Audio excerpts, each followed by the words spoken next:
Praise lord. ఈ దినము కొరకు దేవుని వాగ్దానము, నీ దేవుడైన యెహోవానగు నేను నీకు చెప్పుచున్నటువంటి మాట, భయపడకు, నేను నీకు సహాయము చేసేదనని చెప్పుచు నీ కుడి చేతిని పట్టుకొనుచున్నాను. దేవుడు చదవబడినటువంటి ఈ దిన వాగ్దానము దీవించి ఆశీర్వదించును గాక. ఆమెన్. లేఖనం సెలవిస్తున్నటువంటి మాట యెషయా గ్రంథము 41వ అధ్యాయము 13వ వచనం. భయపడకు, నేను నీకు సహాయము చేసేదను. రెండవది, నీ కుడి చేతిని పట్టుకుంటా. ఒకటి, సహాయం చేస్తాను, ఈ దినము నీకు సహాయం చేస్తాను. రెండవది, నీ కుడి చేతిని పట్టుకుంటా. సహాయము అని అంటే మనకి గుర్తొచ్చేది, కొండల తట్టు నా కన్నులెత్తుచున్నాను, నాకు సహాయము ఎక్కడి నుంచి వచ్చును, యెహోవా నీ యొద్ద నుంచే కదా నాకు సహాయము, నీవే కదా నా కేడెము, నీవే కదా నా దుర్గము అనేటటువంటి మాటలు కీర్తన భాగంలో చూస్తూ ఉంటాం. మనకు సహాయము చేసేది, అందరి దగ్గరికి తిరుగుతాం సహాయం కోసం. కొన్నిసార్లు చివరికి దేవుడే దిక్కు అవుతాడు, అనగా దేవుడే సహాయం అవుతాడు. కనుక దేవుని సహాయము అనేటటువంటిది మరొక మాట, అది వెనక్కి తిరిగి ఇచ్చేది కాదు. ఎవరన్నా సహాయం చేస్తే మళ్ళీ మనం తిరిగి ఇవ్వాలి. It will be so hard to give back. మనం తీసుకునేటప్పుడు బాగానే తీసుకుంటాం, తిరిగి ఇచ్చేటప్పుడు హైలీ ఇంపాసిబుల్. అప్పుడు మనం అవతల వాళ్ళ దగ్గర నుంచి, మనకి ఎవరైతే అప్పిచ్చారో వాళ్ళ దగ్గర ఏమంటుందో తెలుసా, తీసుకునేటప్పుడు బాగానే తీసుకున్నావుగా, ఇవ్వటానికి ఏమి, ఈ అవసరాన్ని బాగానే గడుపుకున్నావుగా, నీకు ఇవ్వటానికి ఏమి, అవసరం తీర్చుకున్నప్పుడు ఇవ్వటం తెలీదా? ఇలాంటి మాటలు మనం పడాల్సి వస్తూ ఉంటాం. సహాయము మనం మనుషుల దగ్గర నుంచి పొందుకుంటే తిరిగి ఇవ్వాలి, అది గుర్తుపెట్టుకోవాలి. దేవుని దగ్గర నుంచి మనము సహాయము పొందుకోగలిగితే, if you are willing to receive help from God, no need to give back to God. మనము దేవుని దగ్గర నుంచి సహాయము పొందుకొనగలిగితే మరలా తిరిగి దేవునికి ఇవ్వాల్సిన అవసరం లేదు. కనుక సహాయము మనుషుల దగ్గర నుంచి కాక దేవుని దగ్గర నుంచి పొందుకోవటానికి సిద్ధంగా ఉండాలి. రెండవది, ఆయన సహాయం చేస్తానని ఆయనే చెప్తూ ఉన్నాడు. రెండవ మాట, నీ కుడి చేతిని పట్టుకుంటాను అని చెప్తున్నాడు. ఒక చిన్న సంఘటన, నమ్మిక నా చేయి పట్టుకొని నడుస్తూ ఉంది. నా చేయి పట్టుకొని నడుస్తూ ఉన్నప్పుడు 4 years టైంలో నా చేయి పట్టుకొని నడుస్తూ ఉన్నప్పుడు కొంచెం జంప్ చేయాల్సి వచ్చింది. ఆ జంప్ చేసే క్రమంలో నా చెయ్యి పట్టుకుంది కదా, వదిలేసింది, కింద పడిపోయింది.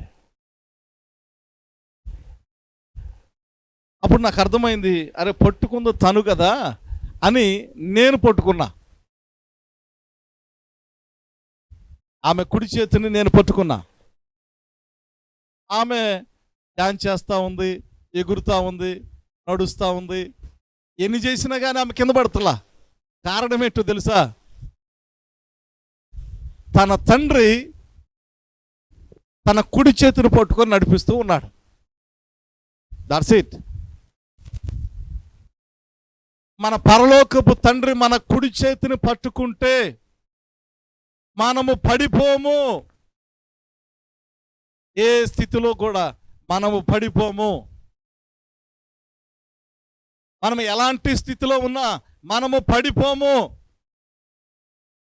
ఇరుకులో ఉన్నా, ఇబ్బందులో ఉన్నా, సమస్యలో ఉన్నా, శోధనలో ఉన్నా, ఏ స్థితిలో ఉన్నా, ఒంటరిగా ఉన్నా, 10,000 మందిలో ఉన్నా మనము పడిపోము. కారణం, మనలను పడిపోకుండా పట్టుకుంటే మన పరలోకపు తండ్రి. ఈ దినము దేవుని వాగ్దానము, నువ్వు పడిపోకుండానట్లు ఆయన పట్టుకుంటానంటా ఉన్నాడు, నీకు సహాయం చేస్తాను అంటా ఉన్నాడు. కనుక ఏ స్థితిలో ఉన్నావో, నీవు ఏ స్థితిలో ఉన్నప్పటికీ దయచేసి కృంగిపో మాకు, బాధపడు మాకు, విచారించు మాకు. కారణం నువ్వు పడిపోవు, నీవు స్థితిలో ఉన్నావు. యేసయ్య నీ కుడి చేతిని పట్టుకున్నాడు, యేసయ్య నిన్ను నడిపిస్తూ ఉన్నాడు.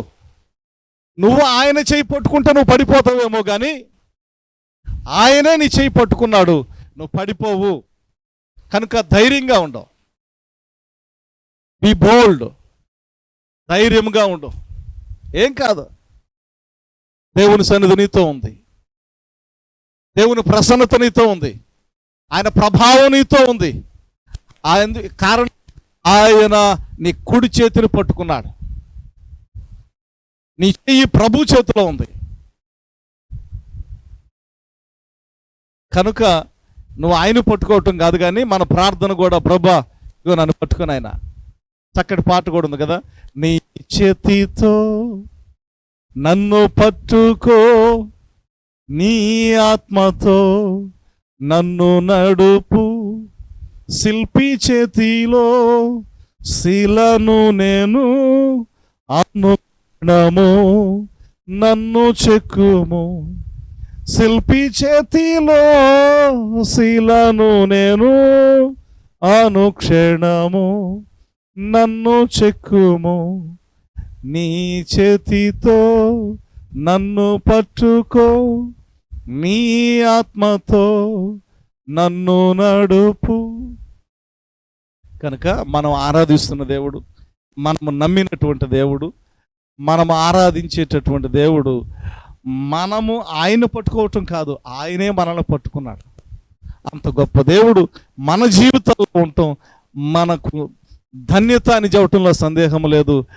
ఇట్టి ధన్యత జీవిత కాలము మనకు దేవుడు అనుగ్రహించి మనల్ని నడిపించి దినదీవెనలతో నింపి బలమైన హస్తం కింద ఆయన భద్రపరిచి నడిపించును గాక. ఆమేన్. ప్రార్థన చేసుకుందాం. మహోన్నతుడు, ప్రేమ కనికరము కలిగిన మా తండ్రి, మీకు వందనాలు. యేసయ్యా, ఒక ధైర్యం కలిగినటువంటి నీ వాక్కును మాకు అనుగ్రహించారు.